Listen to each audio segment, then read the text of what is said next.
আসসালামু আলাইকুম ফ্রেন্ডস, আশা করি ভালো আছেন, সুস্থ আছেন এবং বেশ বেশি ভিডিও দেখছেন। নতুন আরেকটি শর্ট ভিডিও নিয়ে আসলাম।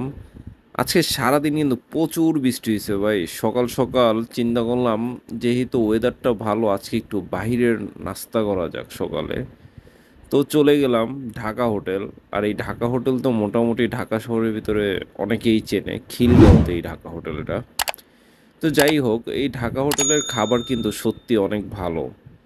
তো কি করব, প্রচুর ভিড় ছিল সকাল সকাল, তাই পার্সেল বাসায় নিয়ে আসলাম। আর বাসায়ও একটু গরুর মাংস দিয়ে বাঁধাকপি রান্না করা হয়েছে, তো চিন্তা করলাম একটু ট্রাই তো করাই যাক।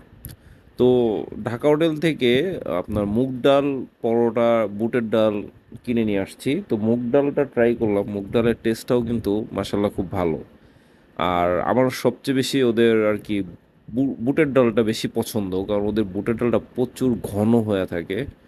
তারপরে বাসার যে রান্না করা আপনার বাঁধাকপি দিয়ে গরু মাংস, সেটাও ট্রাই করলাম। পাশাপাশি একটা ডিম নিয়ে নিলাম আর কি। তো ডিমটা তো আমার অলওয়েজ লাগেই সকালে।